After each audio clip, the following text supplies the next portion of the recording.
Mark was the kind of man who liked quiet places. He was not a hero or a soldier, just a technician working on a research station that circled a dead world at the edge of known space. The station itself was old, its walls humming with tired engines and flickering lights. Most of the crew thought it was boring, but Mark found peace in fixing small things. He often said that machines were easier than people. Machines only broke when something was wrong. People broke even when everything seemed fine. That day he was working alone near the outer docking ring. The air smelled of metal and grease, and the sound of the reactor was a low, constant hum under his boots. He was replacing a power relay when he noticed he was not alone. At first, he thought it was one of the engineers coming to check on him, but when he looked up, he froze. She stood there, tall and still, her presence filling the narrow hallway. Her body was shaped like a human's, but there was something different in the way she moved, graceful yet sharp, as if every step carried hidden weight. Her skin had a faint shimmer that caught the light, and her eyes seemed alive with stars, as if galaxies themselves had been trapped within them. Mark blinked. He was not used to meeting aliens this close. The station sometimes hosted traders, but none looked like her. For a moment, he thought about saying something formal like, "Welcome aboard," or "Can I help you?" But the words felt stiff in his mouth. Instead, his instincts took over. "Hey," he said with an awkward smile, lifting his hand. Then, almost without thinking, he made a fist and held it out. It was a small gesture. Back on Earth, a fist bump was nothing special. Friends did it after a good joke. Workers did it after finishing a job. Even kids did it on the streets. It was casual, friendly, almost meaningless. The alien woman tilted her head. For a long moment she did not move, and Mark felt his stomach twist with regret. Maybe he had just insulted her. Maybe in her culture, showing a closed hand meant war or anger.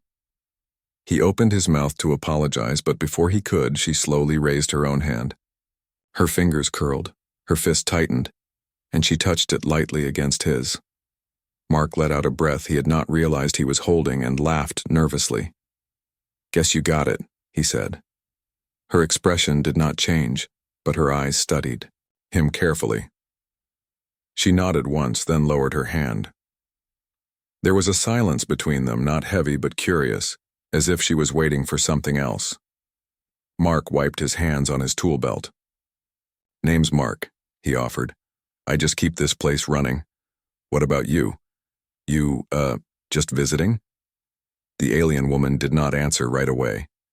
Her gaze wandered across the corridor, over the pipes, the flickering lights, and the scratched metal plates. When she finally spoke, her voice was soft but carried a strange authority, like music shaped into words. "Saria," she said simply. Mark nodded, pretending the name was familiar. "Nice to meet you, Saria." She looked at him again as though measuring the weight of his words. There was something in her eyes that made Mark uneasy, not threatening, but intense, like being watched by someone who knew more than she showed. He felt small under that gaze, though he had no idea why. The sound of footsteps came from deeper in the station. A pair of officers appeared, and when they saw her, their faces went pale. They stopped, lowered their heads, and pressed their fists against their chests in a formal salute. Mark raised an eyebrow. He had never seen them act like that, not even for the highest station commander. One of the officers glanced at Mark with wide eyes as if silently asking what he had just done. Mark frowned, confused, but Saria raised her hand slightly, and the officers bowed lower before quickly retreating. Mark scratched the back of his neck. "Okay, so you're not just visiting, are you?" Saria did not reply. Instead, she stepped closer, her eyes never leaving his. He could feel a strange presence in her, something more than flesh and bone, something vast. Yet she did not act like she was above him. She had returned his fist bump. That alone told him she was different from the usual proud and distant aliens he had heard about. He chuckled nervously again, trying to break the tension. "Well, welcome to our rusty little station. If you need anything fixed, I'm your guy." For the first time, her lips curved into the faintest hint of a smile. Then she turned and walked away, leaving Mark standing in the corridor with more questions than answers. He went back to his tools, but his hands shook slightly. He tried to focus on the relay, yet the image of her eyes, deep and endless, stayed with him. He did not know who she really was or why the officers had reacted that way. All he knew was that something had just started, something bigger than he could imagine, all because of a simple, casual fist bump. Mark did not sleep well that night. He kept thinking about the alien woman, Saria. Something about her presence refused to leave his mind. He had seen aliens before, but none like her. The way the officers had reacted proved she was important, maybe even dangerous. Still, she had returned his fist bump, and that small detail gave him a strange kind of comfort. It was as if she had accepted him in some way. The next morning, the station was buzzing with rumors. The crew whispered in corners. Officers spoke in hurried voices, and even the commander looked restless. Mark overheard fragments of conversation as he walked through the halls. Words like Empress and Dominion and audience floated around, though no one explained them clearly. Every time someone noticed him listening, they fell silent. By midday, a message came ordering all personnel to gather in the main hall. Mark joined the others, expecting a routine announcement. Instead, he found Saria standing on the raised platform at the front of the hall. She looked calm, her hands folded, her eyes sweeping across the gathered humans. Beside her stood high-ranking officers who seemed nervous in her presence. The commander cleared his throat, his voice uneven as he addressed the crew. "This is Saria, ruler of the Dominion. She honors us with her visit." A heavy silence filled the room. Some of the crew gasped, others stiffened. Mark's mouth went dry. Ruler of the Dominion? He had heard of that name before. The Dominion was not just some small government.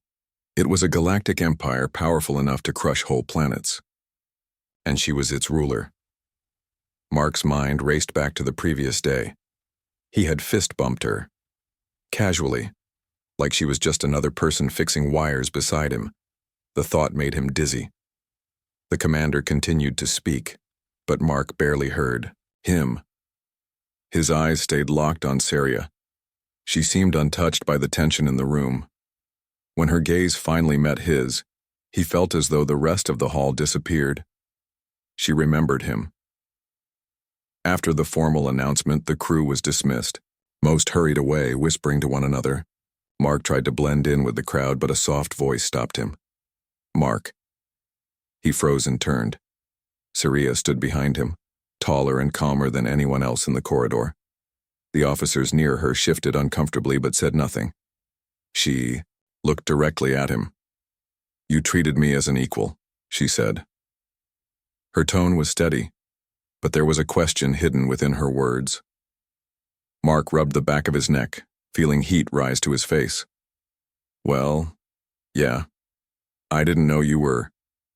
He paused, unsure what to call her. "I didn't know you were that important." Her eyes softened. "Important? Perhaps. But power does not make one greater." Mark blinked at her words. He expected arrogance, some kind of demand for respect, but instead she sounded almost curious. "Then what does make someone greater?"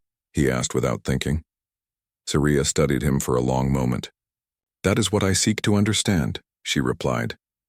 The officers shifted again, clearly uncomfortable that their empress was speaking so openly with a human technician.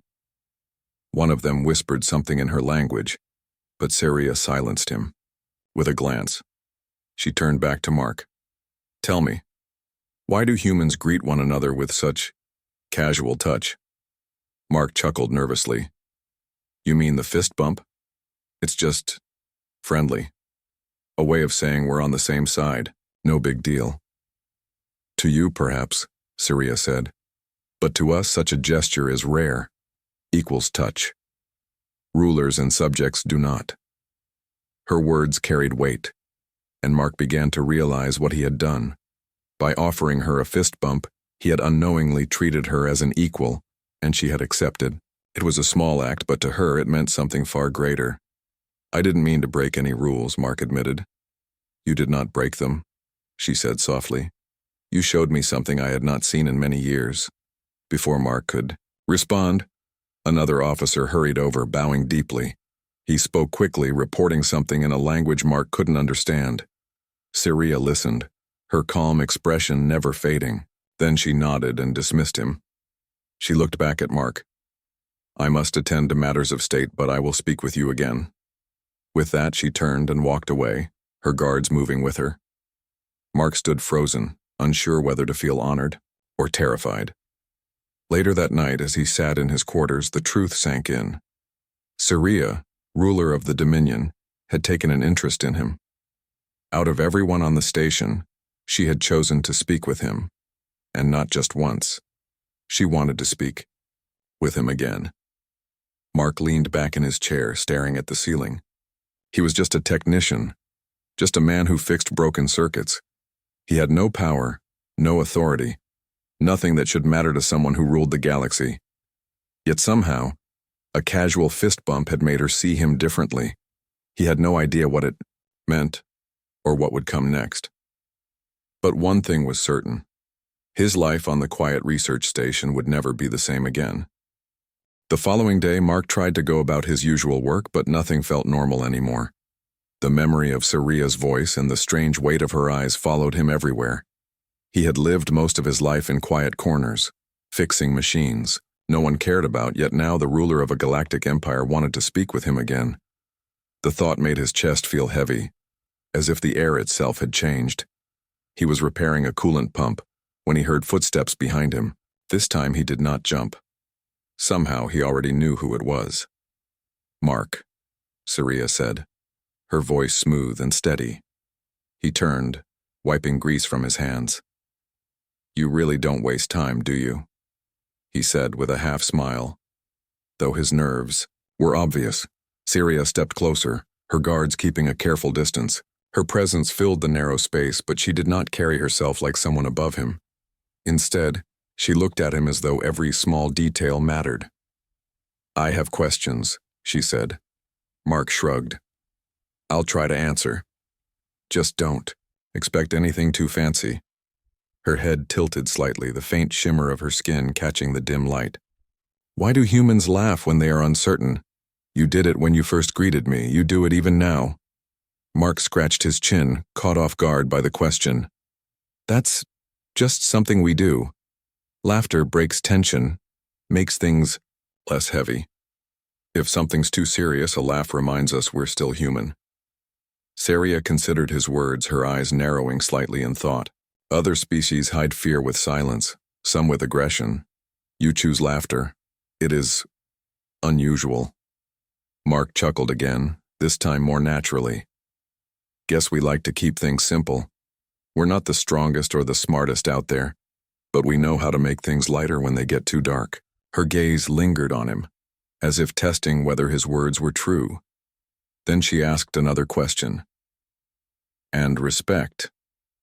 Why do you treat strangers as though they are friends? Most beings approach others with suspicion. Yet you offered me kinship, without knowing who I was. Mark thought about it, leaning against the wall. Because everyone starts the same way. We don't know each other until we try. If we expect the worst, we'll never find the best. Where I come from, respect isn't a gift you demand. It's something you share, like food on a table. Her expression softened, almost as if she found warmth in his answer. Her guards, however, shifted uneasily. One of them whispered again in their strange tongue, clearly unhappy with the way their ruler spoke so freely with a human. But Syria ignored them. Your people, she said slowly, are different from the stories I have heard. Many of my advisors speak of humans as insignificant, weak, small in number and power. Mark gave a short laugh. They're not wrong. We are small compared to you. But being small doesn't mean we don't matter. A spark's small too, but it can light a fire. For the first time, Syria's lips curved into something more than a faint smile. It was not amusement, but recognition. She seemed to be searching for something in his words and perhaps finding it. Where I come from, she said, her voice quieter now, respect is demanded. Titles and crowns are shields, not gifts. When you greeted me, you stripped away those shields. I did not know whether to be insulted or relieved. Mark looked at her carefully. And now? She met his eyes, and in them, he saw something he did not expect. Not power, not cold command, but a shadow of loneliness. Now, I think perhaps it was relief. The moment hung between them. Mark shifted uncomfortably, unsure what to say. He was just a technician. What could he offer to someone who carried the weight of galaxies on her shoulders? Still, he found his voice. You don't have to be alone, he said softly. Even rulers need someone to talk to. Someone who doesn't see the crown, only the person. Her eyes held his for a long time, unblinking, almost searching. Then at last she nodded. Perhaps that is why I came here, to find such a person. The words stunned him. He wanted to reply, but before he could, one of the guards stepped forward, speaking in a low, urgent tone. Saria turned, listened, then dismissed him with a graceful wave. Her calm expression returned, but Mark could tell her mind was already burdened with heavier matters. I will return to you, she said firmly, her voice carrying a quiet promise. Then she walked away, her guards following closely. Mark remained in the corridor, leaning back against the wall. His heart pounded, but not out of fear. He felt as though he had touched something deeper than he understood. She was not just an empress, not just a ruler. She was a person searching for something humans carried so easily but others had forgotten. He let out a slow breath. What am I getting myself into? He muttered. But even as the words left his lips, a strange feeling of purpose grew inside him. For once in his life, he was not just a man fixing broken circuits. Somehow he had become part of something larger, and though he could not see the path ahead, he knew it was only the beginning. The station had never seen such activity before. Alien ships docked one after another, their strange designs blocking the view of the stars. Nobles and advisors from across the Dominion arrived, their robes shimmering, their faces proud and sharp. The halls, once filled with silence and the hum of machines, now echoed with voices in dozens of languages. Mark felt like a mouse walking among giants, though most of them ignored him completely. He overheard enough whispers to understand what was happening. Many of the nobles were unhappy. They questioned why Saria spent time with a human. Some saw it as weakness, others as insult. The Empress, ruler of thousands of worlds, lowering herself to speak with a species that had no power, it was unthinkable to them. Mark tried to keep out of sight, busying himself with repairs, but he knew it. It was only a matter of time before someone dragged him into the middle of their politics. That moment came sooner than he expected. One evening, a message arrived ordering him to the grand audience chamber. He almost refused, but two armored guards appeared at his door, making refusal impossible. They escorted him through shining corridors he had never seen before, each wall lined with banners and symbols of the Dominion. The air itself seemed heavy with expectation. The chamber was enormous, filled with alien nobles sitting in curved rows that rose like steps of a theater. At the center, Saria stood tall, her presence calm, but commanding. The nobles whispered, among themselves, their voices sharp and judgmental. When Mark entered, the murmurs grew louder. He could feel dozens of eyes on him, measuring him, mocking him. His hands sweated as he walked to the center of the hall. A tall noble stepped forward, his robes flowing like liquid metal. His voice was deep and stern. Empress, we are gathered to question your choice. You have lowered yourself before a primitive species. You treat this human as though he is your equal. Such actions show weakness. Weakness invites rebellion. The chamber filled with nods and murmurs of agreement. Saria did not flinch. She lifted her chin slightly and looked at Mark. Then let us hear from him, she said. Mark's stomach dropped. He wanted to disappear, to crawl back into the quiet safety of the maintenance corridors. But Saria's eyes gave him no escape. She was asking him to speak before beings who ruled entire worlds. He cleared his throat. I'm Not really the speech type, he began, his voice shaky. A ripple of laughter moved through the chamber, mocking and cruel. But he steadied himself. I don't know about empires or crowns. I don't know what it's like to rule thousands of worlds. But I do know one thing. Power without respect breaks. Respect without power grows. The hall went silent. Mark swallowed hard and continued. Back home, the strongest person isn't always the one people follow. It's the one they trust. You can force people to bow, but you can't force them to care. And when things go wrong, and they always do, it's care that keeps people standing beside you, not fear. He stopped, his heart racing. For a moment, no one spoke. Then the tall noble sneered. Empty words from an insignificant creature. But, before he could continue, Saria raised her hand. The chamber fell silent again. She turned her gaze across the nobles, her voice calm, yet cutting. This human sees what many of you have forgotten. Power is not endless. Fear cracks, pride shatters, but respect endures. Her words carried weight, echoing through the chamber. Some nobles shifted uneasily, while others narrowed their eyes. The tall noble bowed stiffly, though the fire in his gaze did not fade. Mark stood frozen, unsure whether he had helped or only made things worse. But when Saria looked at him again, there was no anger, only quiet approval. After the audience ended, Mark tried to leave quickly, but Saria caught up with him in the corridor. You spoke truth, she said softly. Just spoke what I knew, Mark muttered. Not sure it helped. It did, she replied. They may not show it, but they heard you.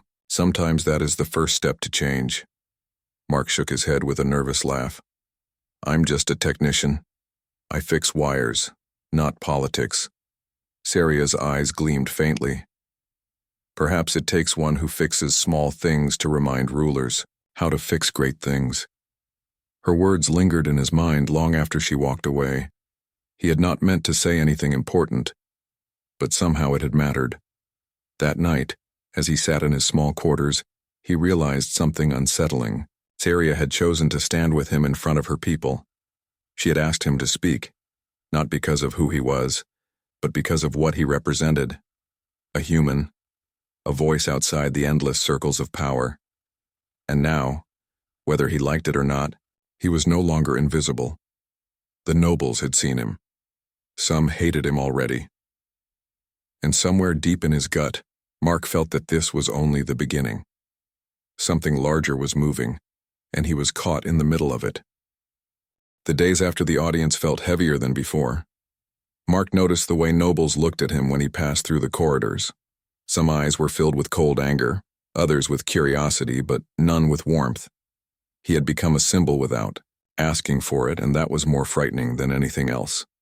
Saria continued to carry herself with calm authority, but whispers spread quickly across the station. Mark heard fragments when he walked by. Rebellion, doubt, betrayal. The Dominion was vast, but its grip was not unshakable. Factions within it were restless, waiting for a chance to strike. That chance came sooner than anyone expected. One morning, alarms blared through the station. The sharp voice of the commander echoed over the intercom. Rebel fleet detected, multiple ships approaching a core Dominion world. Prepare defenses. The halls filled with rushing soldiers and frantic officers. Mark pressed himself against the wall as squads of armored guards stormed past. His stomach tightened. He had never seen real combat, never even been near a battlefield. But the look in everyone's eyes told him this was no drill. Later in the command center, Saria stood before a vast projection of space. Dozens of ships blinked across the display, each marked with the bright red of rebellion. Her advisors surrounded her, their voices clashing in heated arguments. We must show strength, one shouted. Strike with the full fleet, crush them at the front. No, another argued. Defend the core systems. Do not risk the throne world.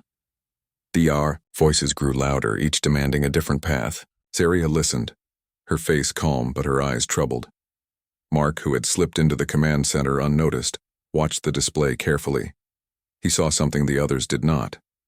The rebel fleet looked strong, but the supply ships trailing behind were thin and lightly guarded. Without them, the enemy could not last long. Before he could stop himself, the words slipped out. "You're looking in the wrong place." Every head turned toward him. The room went silent, except for the hum of the machines. Mark's heart nearly stopped. He had not meant to speak so loudly. One of the advisors snarled. "Why is this human even here? Remove him." But Syria raised her hand, silencing them. "Explain," she said, her eyes fixed on Mark. He swallowed hard, then pointed at the display. "If you hit their main fleet head-on, you'll bleed strength. Even if you win, but look at this." He traced a line toward the weaker ships in the rear. "That's their supply line, fuel, food, weapons. Take that away and the rest falls apart without a fight." The advisors scoffed. Childish, risky, foolish. But Syria studied the projection, her expression unreadable. Slowly, she spoke. "Not foolish, strategic. A body cannot fight without blood. An army cannot fight without supply." The room fell silent again. The nobles exchanged uneasy glances. None dared to argue openly with her. Mark shifted uncomfortably. "I'm not a soldier, I just fix things. But I know you can't keep something running if you don't take care of the small parts. And their supply line? That's the small part." Syria's lips curved into the faintest smile. "Perhaps small things matter more than the proud admit." She turned to her commanders. "Prepare the fleet, strike their supply line, leave their main force stranded." The decision shocked the advisors, but none could openly refuse her.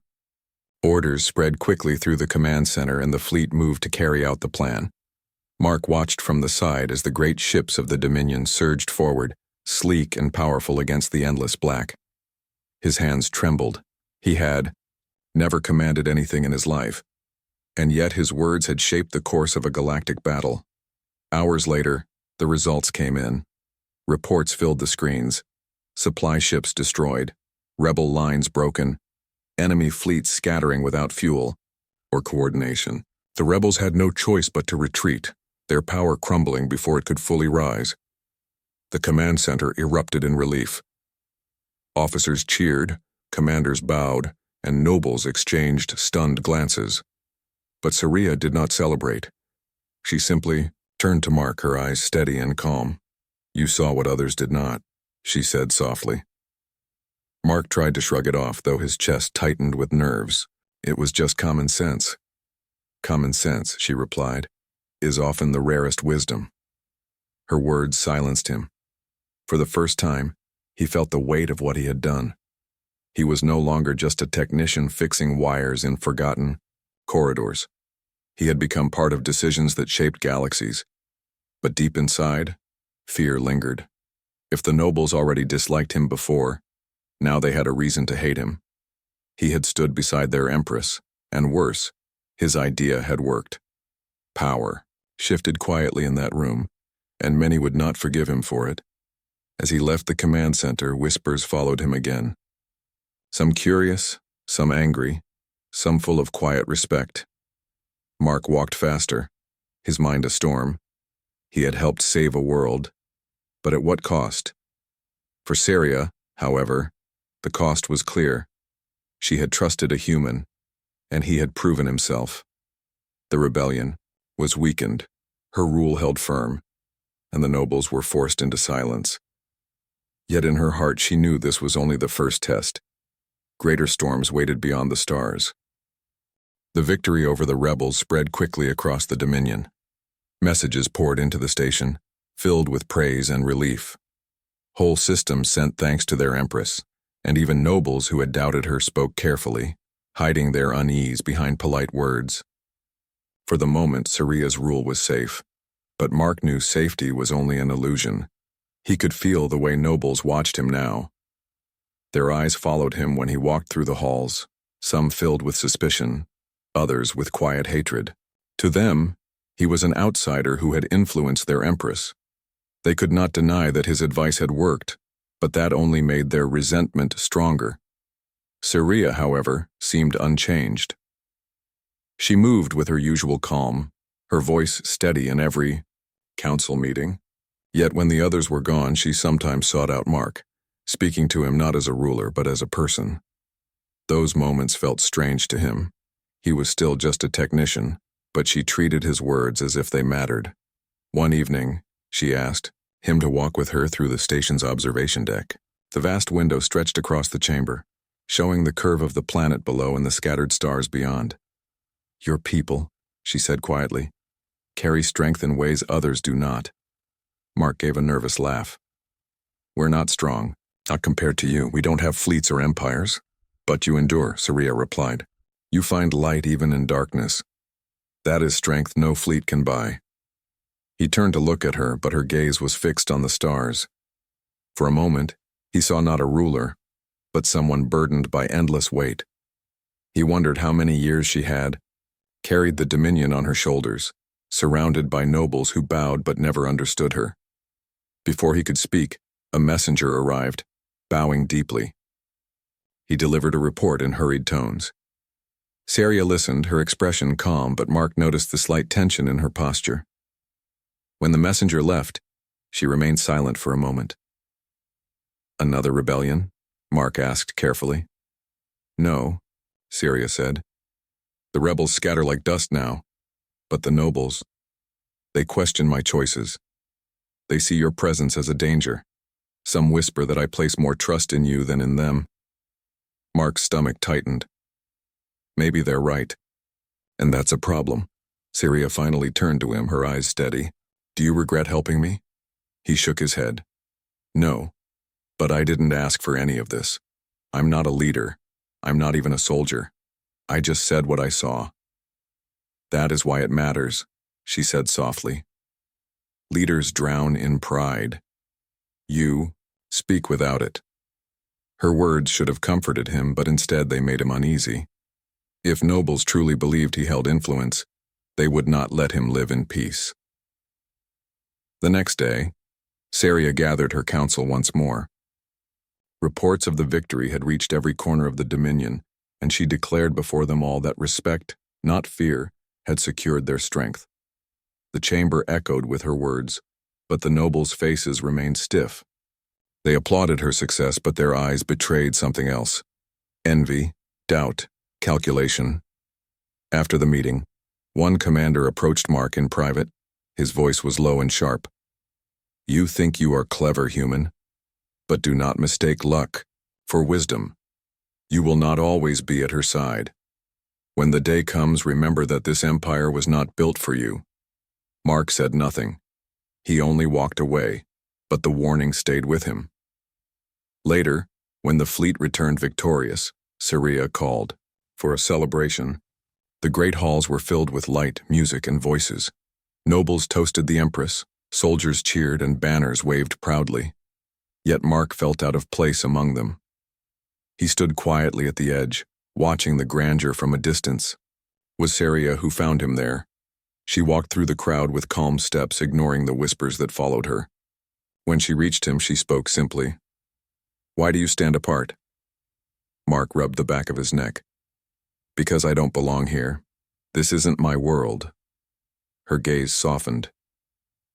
"And yet, you changed it." He met her eyes, unsure what to say. The noise of the hall seemed to fade around them, leaving only her voice. "You call yourself small," she said, "but even the smallest star can guide a lost ship." Mark lowered his eyes, embarrassed. "I didn't mean to guide anyone, I just wanted to help." "And that," Saria replied, "is why your help is worth more than all their crowns." The words struck deep. Mark realized then that Saria was not only defending her throne against rebels and nobles, she was reshaping it. And somehow his presence had become part of that change. As the celebration continued, Saria raised her glass and spoke to the hall. She praised the fleet, honored the soldiers, and declared that strength was nothing without respect. Her words carried through the chamber, firm and unshakable. Many nodded in agreement, though not all. Mark stood quietly, watching her. For the first time, he understood what she truly was, not just a ruler, but someone willing to listen. And that, perhaps, was the rarest power of all. When the night ended and the nobles drifted away, Mark returned to his quarters. He lay awake for hours, staring at the ceiling. His life had changed forever. He could no longer return to being invisible. The galaxy had noticed him, and whether he wanted it or not, his journey was far from over. The weeks after the victory were quieter, though tension lingered like a shadow. The nobles still watched Mark carefully, some with suspicion, some with awe. He had saved a world without meaning to, and the Dominion remembered. Syria moved among her people with her usual calm, but Mark noticed something different. Her eyes softened when she looked at him, as if she saw not a human beneath him, but a friend. One morning, she requested him on the observation deck again. The stars stretched endlessly beyond the glass, and the planets below glowed faintly in the early light. Mark stood beside her quietly, feeling the weight of everything they had been through together.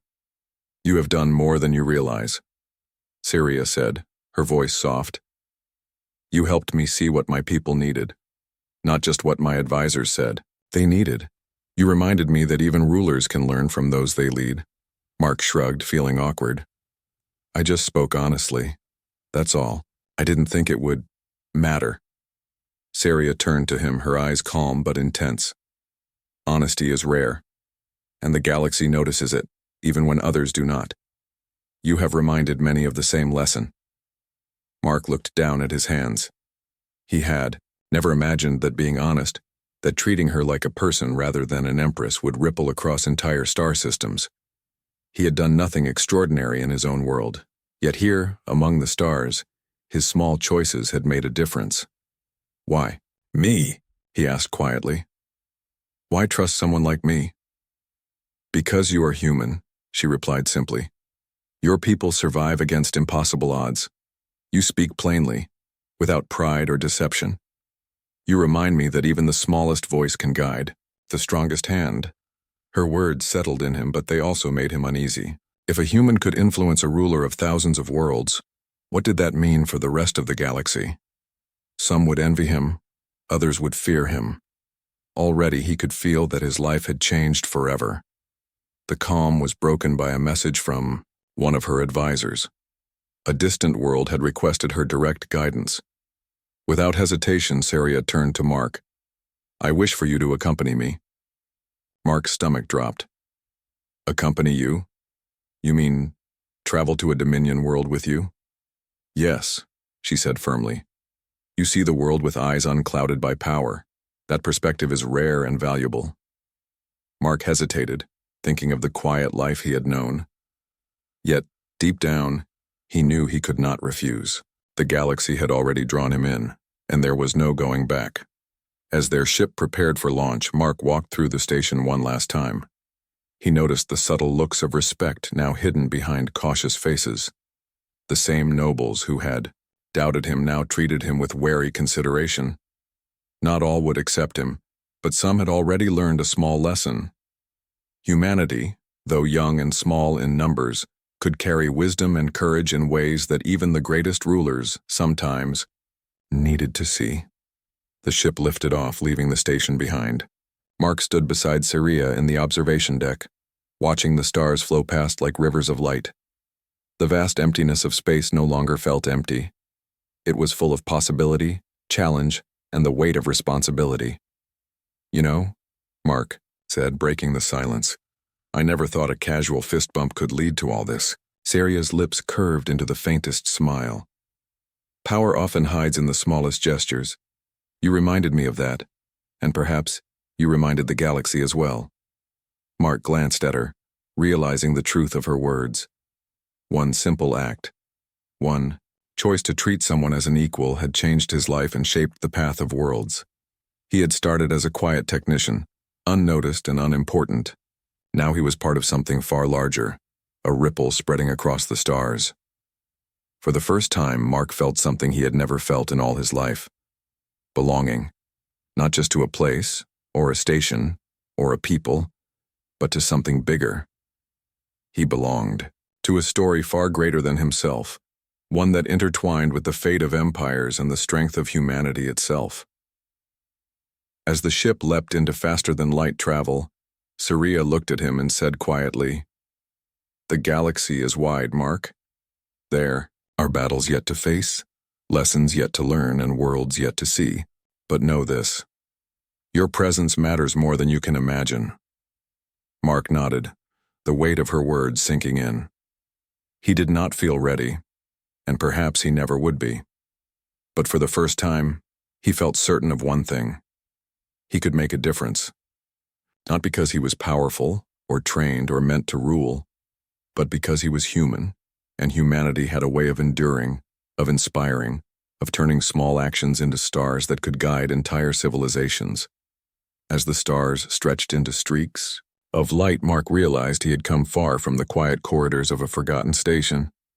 He had shared a fist bump with an alien, unknowingly shaping the galaxy, and now he would continue, side by side with Saria, the Empress, learning, growing, and proving that even the smallest hand could hold the weight of worlds. For Mark, the journey had just begun, and for the galaxy, humanity had quietly claimed a place among the stars.